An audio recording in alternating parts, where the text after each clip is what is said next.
Welcome to Potpourri. I'm your host, Crystal Brockton, and here with me I have two very special guests, choreographer Miss Dianne McIntyre and author Miss Ntozake Shange. How are you ladies? Fine, thank you. You're welcome. It's such an honor to have you here to speak with me about your collaboration on your dance drama, Journey to Memory Falls. Could you fill our viewers in a little bit more about how this whole project came about?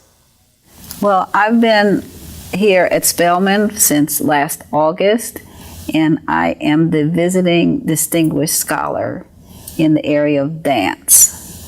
So earlier this semester, I met a number of students. They actually auditioned for me to be part of my culminating event. And then I interviewed them, asking them stories about their childhood or their teenage years. And they had everyone had a different story, something that jumped out at them right away. And so I felt that these stories would be the foundation of the dance drama. And as I'm a choreographer, it would be mostly dance. And even their speaking would be dance. I've been a long time associate of Miss Ntozake Shange, and we have worked on a number of projects. I have choreographed a number of her choreo poems, and it's been a great honor and privilege for me to do that. And so I thought, wouldn't it be wonderful for Spelman and for me and the students if she could participate in this work with some of the poems that she has already written. And she agreed, and she's here. So the idea of taking your student stories and turning it into this drama dance, was that the original idea, or did you come up with that idea being a visiting scholar at Spelman College? That was my original idea. Oh, okay. I do that sometimes. I do that type of work.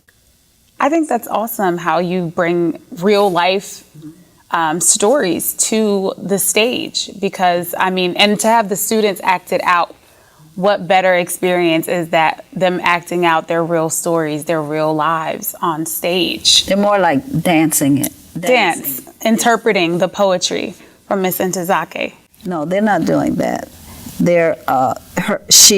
She'll talk about her poems. It's not for me they're doing it for the audience. Mm-hmm. But they're doing it primarily for themselves, because it's stories about themselves that were secrets, that were intimate, detailed, unrevealed elements of their personalities and experiences that had been left untouched but remembered with great significance. So when I heard some of them last night, I was quite moved and very encouraged by the honesty of the piece and of the actors, because there is no artifice and there's no wall protecting them. They're not building a wall of defenses against their truth. So they're very vulnerable, and you want to cherish them in their vulnerability and fragility. So, Ms. McIntyre, what was your process in casting the students for Journey to Memory Falls? The process was twofold. I was invited to actually have dancers from Miss T. Lang's dance class, it's called the Spelman Dance Theater, and it's also a course that students take. And there were maybe more than 20 students in that particular class. And I was told that I could select students from that class and actually add other students if I wanted to. So I had an audition of the people who were in that class. So I gave them certain movements I wanted them to do, and I also conducted a dance class. And I could tell from that how advanced they were. First, in terms of how much technique they had, how much background they had as a dancer, and also how they could pick up movement. And then I also gave them some poems to read. So the poems, they didn't have a long time to practice the poems. They went outside the room and they read the poems. So I wanted to hear how they would deliver words in a performance. So it was with those two, and also I tried to feel the energy of how they would work in a rehearsal. They would be very committed to the process. It's hard to tell that in an audition. So that was what it was. It was mostly the dance, and also to see about their speaking on stage. Could you tell me something maybe about one of the stories without spilling too much of the concept regarding one of the Journey to Memory Falls stories? Mm-hmm. I'll tell you about two of the dancers, two of the cast members speak about their own grandmothers. Oh, wow. And okay. one grandmother was from Tennessee, mm-hmm. and she owned a bakery. She was an entrepreneur, so she had this fantastic bakery, and that was a major memory for this young man, because every summer he'd go and visit his grandmother's bakery and also be part of the bakery. And another young woman, her memory of her grandmother is in Jamaica. So they're very contrasting, and I put their stories back to back because they both are honoring their grandmothers. Wow, so it's like you said, it's very taking everything back to home for the students and for yourselves being a part of that and kind of seeing, wow, this is where my students have grown up and these are some of their childhood stories and experiences. Do you share any of your childhood experiences or stories within your drama dances? No, but Miss Shange actually shares some of her memories. Oh wow! In her poetry in the piece. So Miss Shange, could you tell me maybe one of your vivid memories from your poetry? One of my vivid memories from my poetry. Well, one funny one is the most beautiful man in the world is unavailable. And the poem goes on from there, describing this man with long locks, and an aquiline nose, and cherry brown skin, mm-hmm. and an ability to go off for a night to Maracas Bay, but not more than that. So the most beautiful man in the world says he's unavailable. And that to me is always a tickling poem because it really happened. Mm-hmm. Mm-hmm. So is this one of your memories? Could you give us maybe around the year or the time in your life that it happened? That was about 1979. Wow. Okay. So when you're interpreting, you being the choreographer, when you're interpreting her poetry through the dance, what kind of helps you come up with the way you want the body language portrayed on stage? In this particular work, it's a little bit different. So what is inspiring to me in Miss Shange's poetry is the music of the language. It's both the sound musically of the words as they flow together and also the meaning. So in my dance related to her words, I'm giving another voice, another expression. It's like the dance voice. Right. It's not just like interpreting, like she says, I went down the road and we walked down the road. No, it's like, there was that road full of light. I feel that from what she expresses. So then the dancers are moving like they're full of light, not like they're walking down a road. So the images that come to me in what I hear in her poetry and the musicality of it, that becomes a foundation of the dance.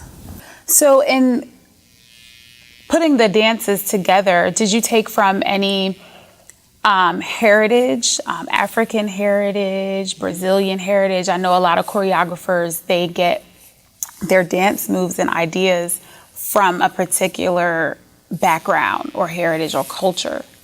I grew up in the 50s and the 60s, so in my body, there are the dances that we did when I grew up, with what you call soul, rhythm and blues. I don't know if we called it R&B back then, but it was just the music we danced to. It was a social dancing. That is inside of me. That's part of our heritage. They are the variations on the moves that have come back for decades. And then also I was trained as a modern dancer in many different traditions, many different styles of modern dance. And also I was trained in dances of West Africa. So all of those are inside of me, and I'm influenced a lot by music. Music in the very innovative, primarily black music. Okay. So all those are inside of me, and my dance spurs from that, even though sometimes I do dances completely in silence too. Mm-hmm. Okay. I love those. I love the dances in silence. Mm-hmm. Dianne also does dances where she makes the sounds that are the music for the dances, so that a movement will be culminated with a sound that she makes. Mm-hmm. And so we're anxious to hear the sounds come, because we know she's completed some great task or challenge, and I enjoy that immensely. I recently choreographed a work on a dance company, and Miss Shange was at the rehearsal, and she shared this, how I use sound as I choreograph, which I had done with that group. And she saw me rehearsing them with sound. She had the idea that they actually used the sound to help them do the movement in a more strong way. Right. Which they did, because it was like very strong. Mm-hmm. It helped them. And we actually kept that sound in the final performance, in the actual. So the dancers used the sound not just as a tool to actually make their movement stronger. It was also part of the score. The musical score partly was coming out of their voice.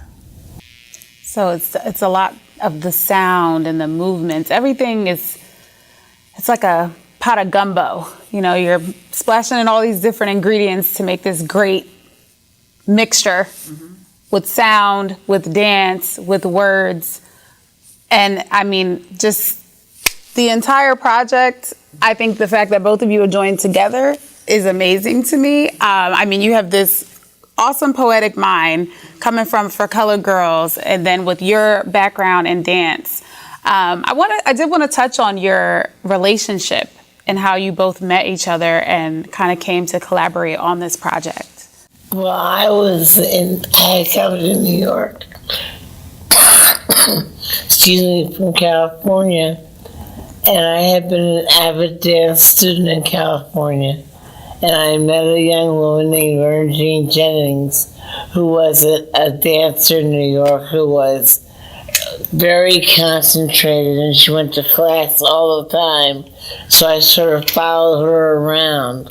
And she said, you know, there's a young woman in Harlem who's having auditions for a new dance company. You should go up there and try it. She's really exciting.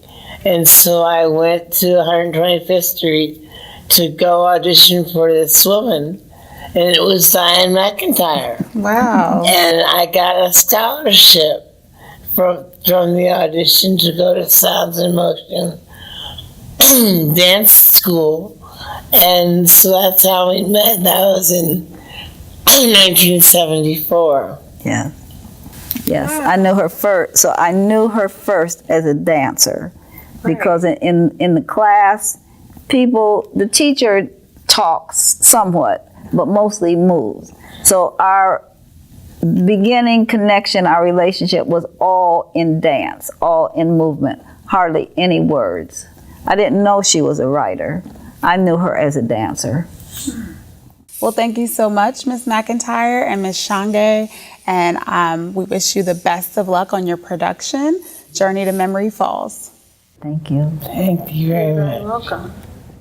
This is Potpourri. Again, I'm your host, Crystal Brockton. We'll see you next time.